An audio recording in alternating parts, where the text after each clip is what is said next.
Can you describe the VTuber community in 2023 using only one word? For me, that's easy. Chaos. I've been trying to make variations of this video for months. Every time I get close to the finish line, new stories come out, or I get afraid of what VTuber fans will think about me compiling all of this information. To some, 2023 is the end of VTubing as we know it. To others, this was the peak. I'm not here to agree or disagree with any of you, but I feel like I can't not make a video about 2023 and VTubing. So let's talk about this crazy as hell year. Heads up, this will not be in chronological order and I will end up leaving some things out. This year is too big for me to get it all. Also, I've researched a lot for this stuff and could lay it all out on the table, and the Nijisanji portion alone would be 2.5 hours long, so I apologize, but I'm consolidating this stuff as much as possible. Also, while I won't be talking about face reveals or IRL data about the VTubers in this video, I will explain past lives of certain streamers. This is important for context on certain talents who have changed companies or statuses this year. And if this is your introduction to VTubers, you're about to get the good and the bad. But we're going to try and keep this fun. Hello, people of Earth. My name is Comic Stack, aka Derek, and we're about to go down a crazy rabbit hole.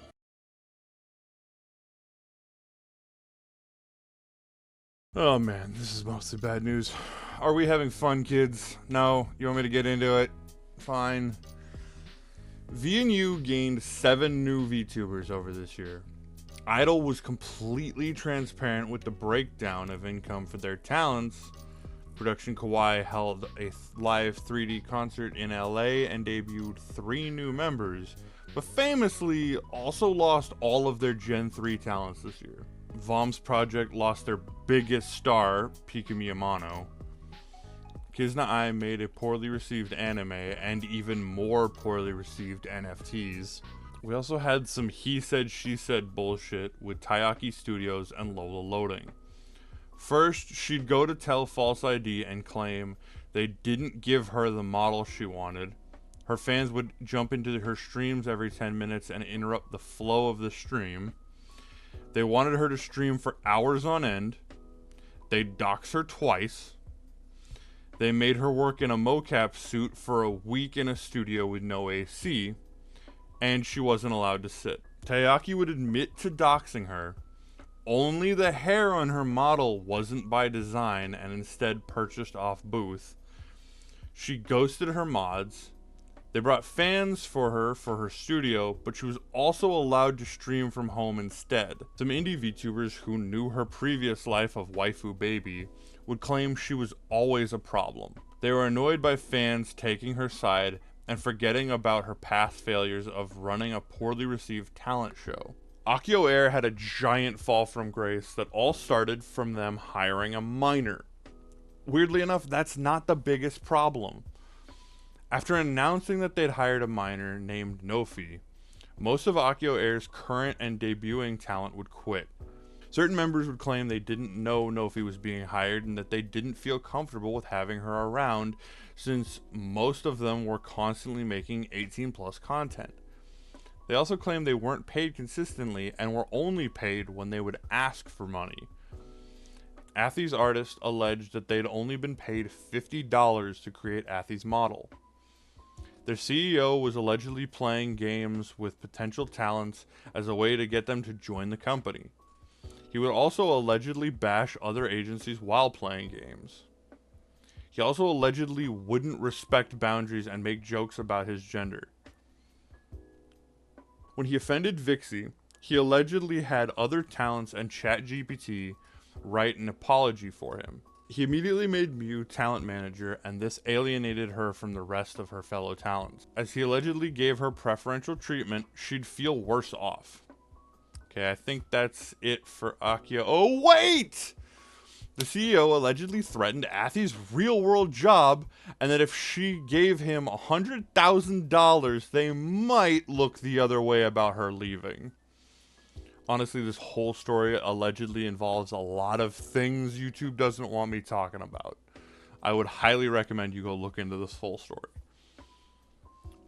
Kometa tried to give a new talent the Elaine VTuber model after the previous person using it graduated. After Elaine expressed that she encouraged this plan, fans continued to lose their minds, so they agreed to change the model for the next person. Then the only other two members of Kometa graduated as well. As of now, they have no employees. Wachter would lose Mitsurugi Lia, Muriel Kuma, and Hina Misora. They would also dox Hina in a YouTube video. They would later announce two new members who would quit before they even debuted. FaZe Connect terminated Furayuri for breach of contract. This would upset a lot of fans because Yuri actually started as a CyberLive VTuber and transferred that model to FaZe Connect. So the fans felt she shouldn't have lost the model. However, she didn't own the model. FaZe Connect did. Sadai 1 and Sundaria would both go out of business this year as well. These stories are good at setting the tone for this year, but truthfully, they didn't stick with every fan.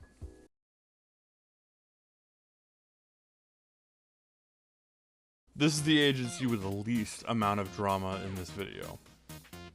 Iris officially joined Council to become Promise. HoloEN had 5 new talents debut as Advent. On a side note, I'm a pebble.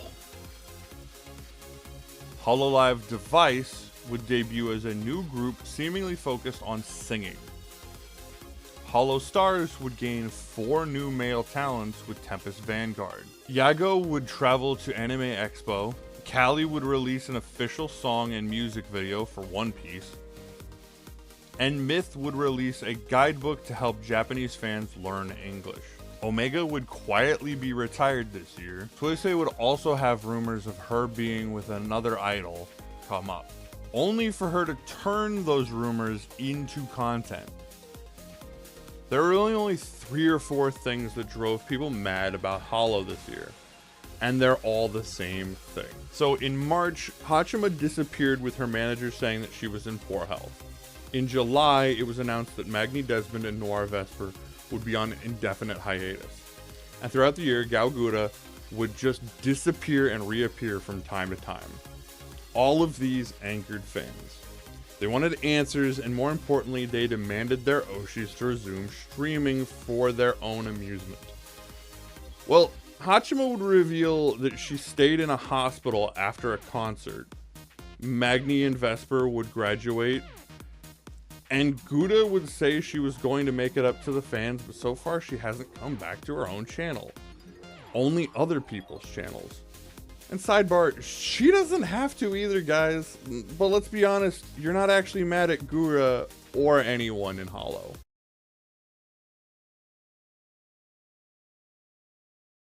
Okay, we still have time to go get nachos. Hell, I'll even go pay for us all to go to Disneyland. You want to talk about Nijisanji, don't you? Okay, let's get to the good stuff first. Ian got to do an official collab with Sanrio. They launched 6 new members across 2 waves. Vox, Uki, and Mika all held successful charity streams this year. Ren would release some dope new songs this year. And Nina was allowed to do multiple streams with Hololive member Kiara. A number of members got new costumes, and some got 3D outfits.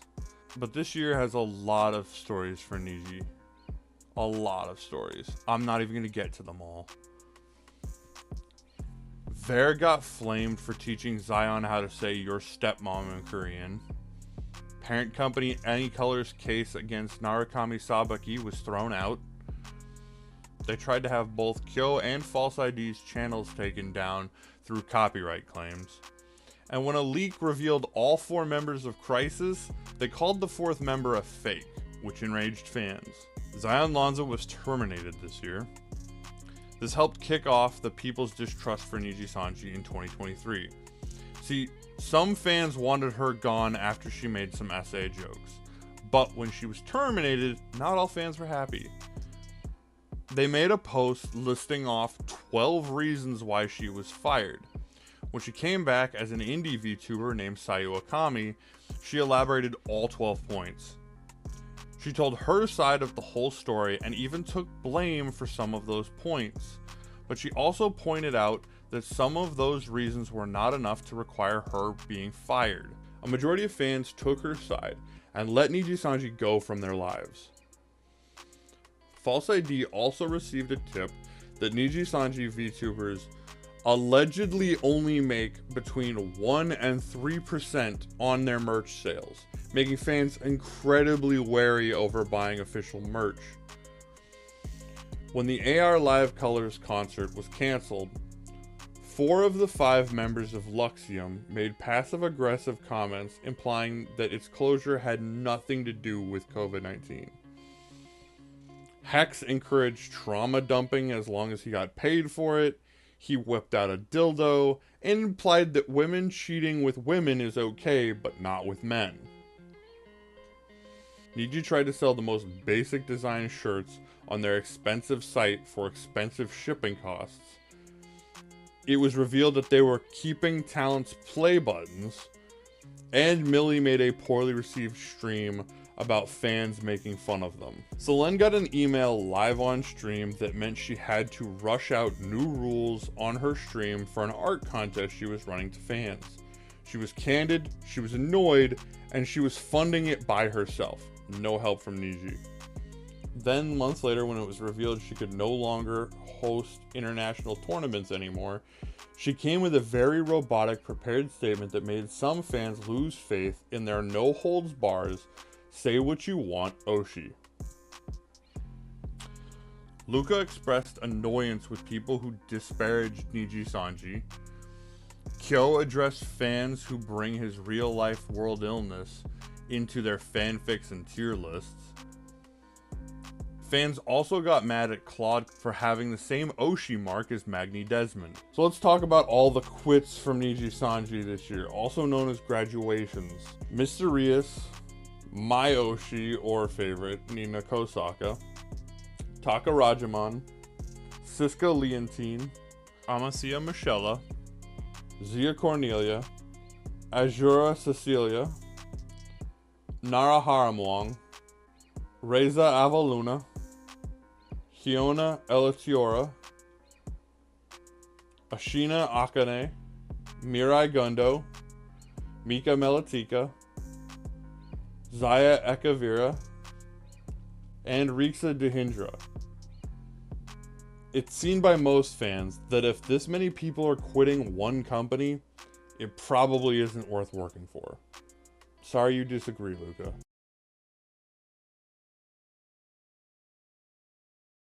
Alright, this is a divisive company for a lot of people. Iron Mouse celebrated her 6th anniversary with a short animation, a new song, and a new outfit. It wasn't her only new outfit this year, though. She also hosted her 2nd subathon. Vshojo held their first 3D concert. Zen debuted a few new outfits this year. 6 of the members were featured in Smite. K-San won a contest to get added into the new Like a Dragon game. They added the indie VTuber Commander Giga to their ranks, as well as debuting 3 new talents in Henya the Genius, K9 Kuro, and Myoshi Matara Khan. All 4 of these members upset the fanbase in some way, even though they're mostly loved. Fans disliked that, unlike traditional agencies, Vshojo takes talents from elsewhere and integrates them into their ecosystem. Giga was an indie. Henya was formerly Pika Miyamano with Vom's project. And Mysterious and Nina Kosaka left Nijisanji to become Kuro and Mata respectively. Some people wish these were smaller, relatively unknown VTubers. Earlier in the year, Silverveil would play Hogwarts Legacy on stream multiple times, which led her streams and Twitter to be attacked relentlessly by alleged trans viewers, alleged trans allies, bad faith actors, and just straight up admitted trolls. This went on for a while, with little support from her company or fellow talents. The only one that sticks out in my mind was Iron Mouse saying that people should be allowed to play what they want. Fruit would later attempt to donate money to a trans charity during this time period, a charity that was bad according to social media.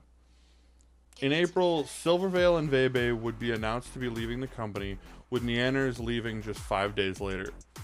The announcement was made while Silver was streaming. People started asking her questions right and left.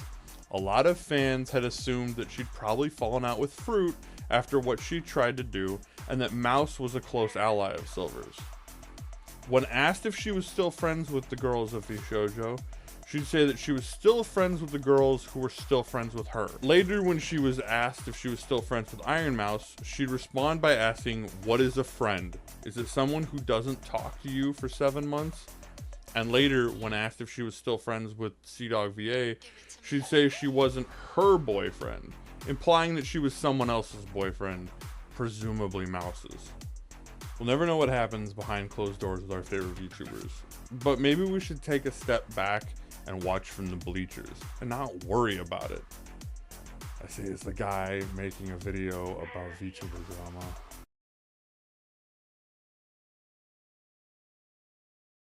The indie scene has been relatively balanced this year. Numi became a bunny girl and had a new EP. Cinder got 2 new outfits. Joel got a swimsuit outfit. Buff Pup got a new outfit. Monarch got a new outfit. Shoto got an Android. And everybody got sick at TwitchCon. Cosplayer Angelife debuted as Ange Systems. Buff Pup, Rose Doodle, Shia Bun, and Eye Candy formed a group called Vichibon, with Techie Cutie managing their merch. Uwu Market had a showcase at WeebCon that gave con-goers a great chance to meet indie VTubers and buy some merch. Randon would return to us as a green orb. Onigiri moved to Japan, and Fillion hosted a charity stream raising over $50,000 for heart health and disease research. One of the biggest indie stories was Bao voluntarily leaving Twitter after a war of words with some aunties who flamed her for releasing a cover in Vietnamese. To simplify it, Bao vented about the frustrations of the difficulties of the song she was singing, and her Vietnamese anti-fans came out in droves to give her shit. She engaged. They came back, she came back too. There was a fear that her Vietnamese fans would be doxxed or hacked as a result of this. Her manager stepped in and has permanently taken over her account. If there's any positive from this, it's the phrase, "Hi, this is Bao's manager. She's been put in baby whale jail." Neanners, Silvervale, and Vebe exercised their newfound independence by pissing off fans by saying the R word repeatedly. Full disclosure, I've done this in other people's videos too. So I'm not innocent here, but I also didn't sit there and brazenly refuse to apologize. I got scolded, I apologized, and moved on. Mirai Akari retired. Victoria was diagnosed with breast cancer. Sayu Okami, the talent formerly behind Zion Lanza, would come out and express her feelings about the members of Nijisanji and how she felt she'd been backstabbed. She even called out Kodaka and Finana by name. In the same stream, she'd also express how she wasn't a priority when getting her model, and that in the early days of her return, she had people watching because they mostly just wanted her to spill the tea on Nijisanji. I believe this for sure. The fandom has been fairly selfish this year.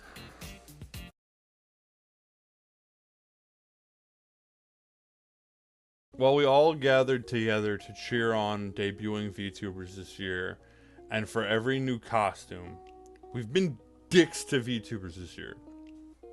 Fighting with Bao, starting rumors about Suisei. We latched on to Silver's statements about Mouse. We got mad at Nina for months for making jokes we didn't understand.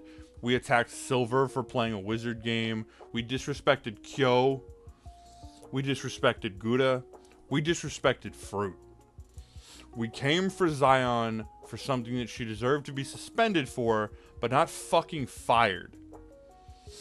We really never should have gotten mad at Ver for teaching Zion to say your stepmom in Korean.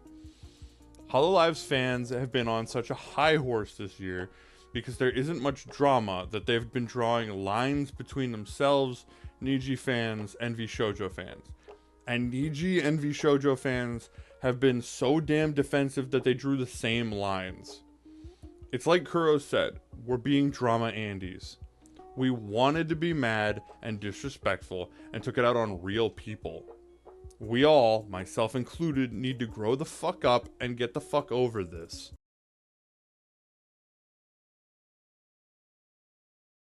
In conclusion, some companies fucked up hard. Okay, most of the companies fucked up hard. But we fucked up too. We need to go into 2024 with love in our hearts and appreciating our Oshis and even the VTubers that aren't our Oshis. Let's watch Mouse sing. Let's watch Doppio be the most chuny VTuber to ever live. Let's watch Cinder be horny. Let's watch Flay be a spaz. And most importantly, let's all become Momo. See you guys next year.